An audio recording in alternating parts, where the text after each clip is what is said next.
আপনার বিবেক জাগাইতে চাই। বাপ, আপনি আমার বাপ, আপনি আমার চাচা, আপনি আমার ভাই, আপনি আমার বন্ধু।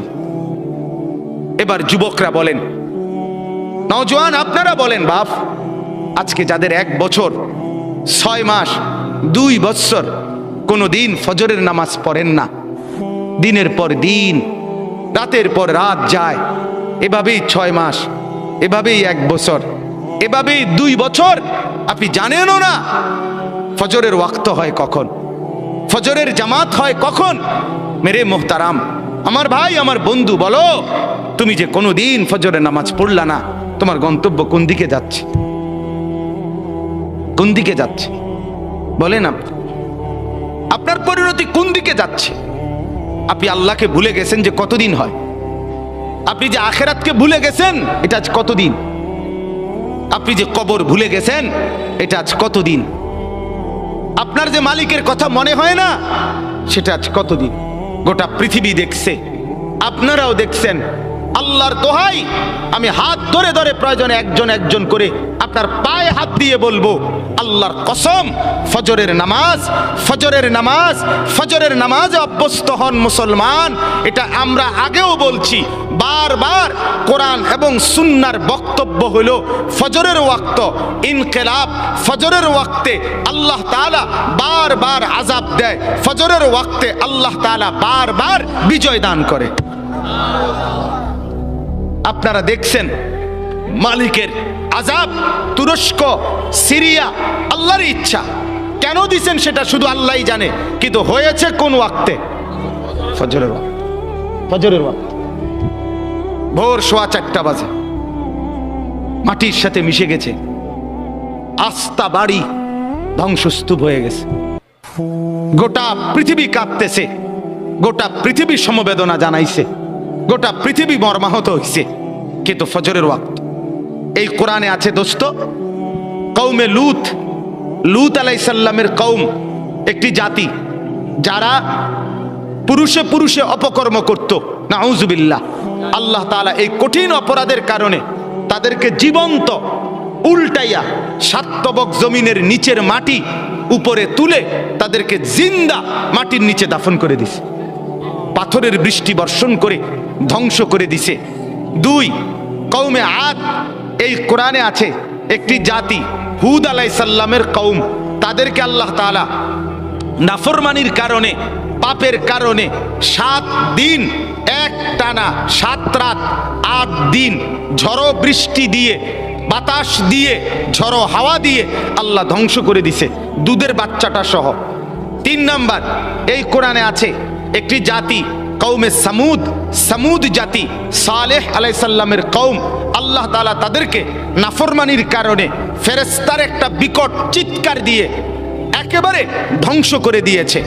4 নাম্বার, আল্লাহ তাআলা কওমে শুআইব, শুআইব আলাইহিস সালামের কওম, মূসা নবীর শ্বশুর, ওই নাফরমান জাতি, নাফরমানির কারণে আল্লাহ ফেরেশতার বিকট চিৎকার দিয়ে ধ্বংস করে দিছে। আল্লাহর কসম, কোরআনে আছে এই 4টা সম্প্রদায়, কওমে লূত, কওমে আদ, কওমে শুআইব, কওমে সালেহ, মানে কওমে সামুদ যেটাকে বলে, এই 4টি জাতিকে আল্লাহ জীবন্ত মেরে ফেলছে ফজরের ওয়াক্তে, ফজরের ওয়াক্তে, ফজরের ওয়াক্তে। ফজরের নামাজ ইনকিলাব মানে পরিবর্তন। ফজরের ওয়াক্তকে ওয়াক্তুল ইনকিলাব বলে। আপনারা তাকায় না পিছনে, ওরা জায়গার চেষ্টা করতেছে, শুনেন মনোযোগ দিয়ে। এই ঠিক করতে করতে টাইম শেষ হয়ে যাব, আল্লাহ ভরসা। গুছাইতে গুছাইতে দেখবেন মুনাজাত। তাই বলতেছি, আপনার ওয়াক্তুল ইনকিলাব, পরিবর্তনের সময়। যুবক বন্ধু, আপনি বলেন, এই ঘুমন্ত মানুষ, কোরআনুল কারীমে আছে, আমিনতুম মান ফিস সামাই আন ইয়াখসিফা বিকুমুল আরদা ফাইদা হিয়া তামুর। তুমি কি বান্দা রাত্রিতে ঘুমিয়ে নিজেকে নিরাপদ ভেবেছো ওই আল্লাহ থেকে যিনি আসমানে আছেন, তিনি ইচ্ছে করলে জীবন্ত ঘুমন্ত মাটির নিচে ধসাইয়া দিতে পারে। আম আমিনতুম মান ফিস সামাই আন ইউরসিলা আলাইকুম হাসিবা। আল্লাহ বলে, তুমি কি নিরাপদ ভেবেছো ওই আল্লাহ থেকে যিনি আসমানে আছে, যে তিনি ইচ্ছে করলে পাথরের বৃষ্টি বর্ষণ করে ধ্বংস করে দিতে পারে। আল্লাহ কোরআনুল কারীমে বলছে, আফা আমিনা আহলুল কুরা আন ইয়াতিয়াহুম বাসুনা বায়াতান ওয়া হুম নাইমুন। সূরা আরাফের আয়াত। আল্লাহ বলে, বান্দা আমি আল্লাহ থেকে নিজেকে নিরাপদ ভেবো না, হতে পারে আমি তোমরা সবাই ঘুমন্ত, এই অবস্থায় আমি আল্লাহ তাআলা ধ্বংস করে দেব। ঘুমন্ত মানুষগুলোকে আল্লাহ তাআলা 7.8 মাত্রার ভূমিকম্পের এক ধাক্কায় দাফন করে দিছে, দাফন করে দিছে। অতএব আবারও আল্লাহ নিজেকে দেখাইছে, চিনাইছে, বান্দা তুমি বারবার অল্প অল্প মাঝে মাঝে আযাব দিয়ে আমি রব্বুল আলামিন তোমাকে মনে করাই লাআল্লাহুম ইয়ারজিউন, তুমি যেন নাফরমানি ছেড়ে আমার কাছে ফিরে চলে আসো, ফিরে চলে আসো। অতএব এই আয়াত আল্লাহ কি বললেন? মনের চাহিদা, মনের চাহিদা। অসংখ্য অগণিত যুবক সারা রাত মোবাইলে উলঙ্গ ছবি দেখে, তো এটা কি প্রমাণ করে না সে তার মনের চাহিদার অনুসরণ করে? কথা বলেন না কেন? অসংখ্য অগণিত বোন সারা রাত পরের ছেলের সাথে অবৈধ প্রেমের আলাপ করে সারা রাত, তো এই বোন কি মনে হয় আল্লাহকে খোদা মানে না মনের চাহিদাকে খোদা মানে? তাইলে আজ 30 বছর বাজারে ব্যবসা, আপনার ইনকাম, আপনার চাকরি, আপনার কামাই, আপনার রোজগারি হারামের উপরে। মিথ্যা বলেন, ধোঁকা দেন, ওজনে কম দেন, অবৈধ উপার্জন করেন, সুদের লেনদেন করেন, ঘুষের লেনদেন করেন, ছাড়বেন কোন দিন? বর্জন করবেন কোন দিন? এই নাফরমানি ত্যাগ করবেন কোন দিন? আজ কতদিন গুনাহ লম্বা করলেন? এটা প্রমাণ করে আপনার খোদা আপনার মন, আপনার চাহিদা, আপনার নফস, আপনার খেয়াল, আপনার খুশি, আপনার অবৈধ কামনা বাসনা। নাউযুবিল্লাহ। এবার আসেন পরের কথা। তাহলে এই কথাটা বুঝছেন যে গুনার উপরে দীর্ঘদিন চালু থাকে, চলমান থাকে, মূলত তার খোদাকে তার মনের চাহিদা। বলেন কি? খোদাকে বলেন না, মনের চাহিদা, মনের চাই। এবার আল্লাহ বলেন, বন্ধু মনে আসেনি নবীকে দেখাইছে যে দোস্ত দেখছেন তো, তার চলা ফেরা, উঠা বসা, তার চুল দেখেন, তার জামা দেখেন, তার কথাবার্তা দেখেন, ছেলেপেলেদের চুল দেখেন, ছেলেপেলেদের হাঁটা চলা দেখেন, সারা দিনে চলা ফেরা উঠা বসায় কোনো কিছুতে মনে হয় না সে মুসলমান। তার আখিরাত আছে, তার আল্লাহ আছে। হায় হায়, বল না বি ভুল গিয়া, বলছে যে এটাও ভুলে গেছে, মনে নাই যে এটাও মনে নাই, মনে নাই যে এটাও মনে নাই। কতদিন হয় ভুলে গেছে সে মুসলমান, কতদিন হয় সে নাফরমানি আর গুনাহটাকেই মজা বানায় নিছে। তো আল্লাহ বলেন, এমন ব্যক্তিকে যে তার মনের চাহিদাকে খোদা বানায়, আমি আল্লাহ তাকে 3টি শাস্তি দিয়ে থাকি। নাউযুবিল্লাহ। কয়টা শাস্তি? বলেন বলেন, কথা শেষ করে ফেলবো। কয়টা শাস্তি দিয়ে থাকি বলেন? 3টা শাস্তি। তাহলে আগে বক্তব্য আবারও বুঝলেন যে তার মনের চাহিদা মতো চলে, খেয়াল খুশি মতো চলে, আল্লাহর বিধান, আখিরাতের বিধান, পরকালের হুকুম, কোরআন সুন্নাহর কোনো বিধান এগুলো মানতে চেষ্টা করে না। মন যা চায়, স্ত্রী, ছেলে, মেয়ে, ঘর, পরিবার, নিজের জীবন, আয় উপার্জনে মনের খেয়াল খুশি মতো চলে, আল্লাহ বলেন আমি তাকে 3টা শাস্তি দেই।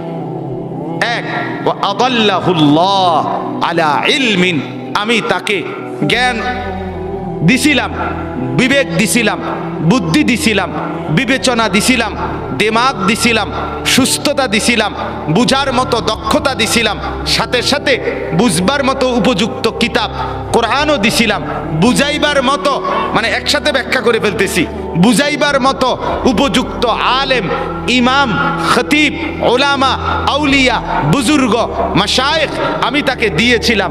তাইলে আমি তারে বুঝবার মতো দেমাগও দিছি, আমি তারে গ্রহণ করার মতো কিতাবও দিছি, আমি তারে বুঝাইয়া দেওয়ার মতো আলেমও চতুর্দিকে তৈরি করে দিয়েছি।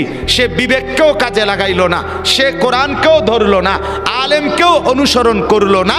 ফলে মনের চাহিদা মতো চলতে চলতে 10 বছর, 20 বছর, 30 বছর, 5 বছর, 2 বছর, একদিন আমি আল্লাহ এই লম্বা সময় চলতে চলতে আদাল্লাহুল্লাহ, আমি তাকে গোমরা করে দিলাম। এবার লাঠি দিয়া তারে সরাই দিলাম, যা নাফরমান, যা যা, তুই শেষ। তোরে আর আলোর রাস্তা থেকে, হেদায়েতের রাস্তা থেকে, জান্নাতের রাস্তা থেকেই তোরে সরায় দিলাম। আর কোনোদিন তুই গন্তব্য খুঁজে পাবি না। আমার বাপ বলেন তো তখন পরিণতি কি হবে? কি হবে আমার বলেন? এক তো হইল সে আমার ছোট ভাই, তো দুষ্টামি করছে, ভুল পথে গেছে, কোন রকম অনিয়ম করছে, তা আমি তারে নিয়ে আসলাম, তাই না থাপ্পড় দিলাম, কনি দিলাম, মার দিলাম, ধমক দিলাম, শাসন করলাম, এরপরে বললাম সাবধান এদিক দিয়ে চলবি। তাহলে হতে পারে ক্ষণিকের কানছে, ব্যথা পাইছে পিঠে, হাতে, শরীরে, কিন্তু পথ তো আছে, ঠিক কিনা বলেন না কেন? পথে তো আছে। তাহলে এই আঘাত চলে যাবে একদিন, কিন্তু পথে তো আছে। আরেকটা হলো আমি দেখতেছি এই পরিমাণ রাগ করছি তার লগে, যে রাগ করে আমি দেখতেছি সে নাফরমানির রাস্তায়, ধ্বংসের রাস্তায়, জাহান্নামের রাস্তায়, আগুনের দিকে ছুটছে। আমি বললাম যা যা বেটা, তোর যেটা মনে করতে এটা কর, তোর মতো অসৎ, তোর মতো অসভ্য, তোর খবর না নিলে কি হয়েছে, তোর মতো ভাই আমার দরকার নাই। এবার সে নিজের মতো করে চলছে আর বরবাদ হচ্ছে। তাইলে ওইটা কি পরিমাণ ক্ষতি তার, কথা বলেন না? এর চাইতে তারে 10টা কনি দিলেও তো ভালো ছিল, তারে মাথার তুললে আসার দিলেও তো ভালো ছিল, যদিও পথে রাখছিল। কিন্তু যদি পথ থেকে সরায় দিছে, ভুল পথে চলে গেছে, আর ডাকছে না, তখন পরিণতি কি হবে?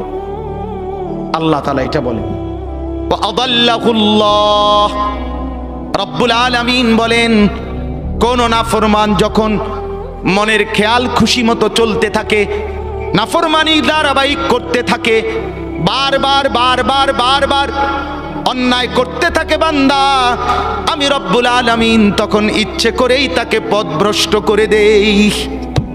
নাউযুবিল্লাহ। আমার শায়েখ আল্লামা মুফতি মুশতাকুন নবী সাহেব বলে, কোরআনুল কারীমে আল্লাহর সবচেয়ে বড় ধমকটা কি? সূরা হাশরের একটা আয়াত।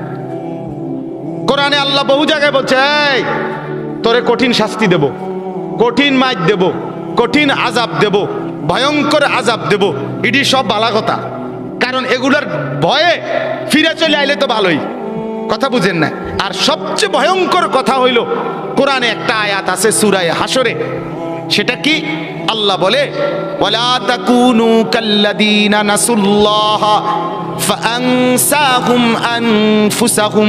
এই কথাই আল্লাহ বলে, বান্দা বড় মায়া করে আল্লাহ বলছে, শোনো, তুমি দীর্ঘদিন আমারে ভুলা থাইকো না, অনেক দিন আমাকে ভুলতে ভুলতে না, একদিন আমি যদি বেশি রাগ করে ফেলি, সেদিন আমি আল্লাহ তোমাকেই তোমার থেকে ভুলায় দেব।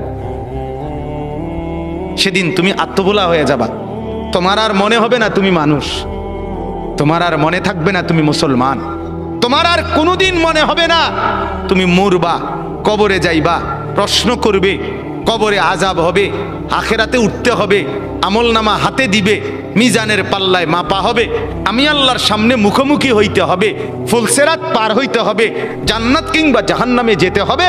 এই কথাটাই, এই চ্যাপ্টারটাই তুমি ভুলে যাবে, এটাই মনে থাকবে না।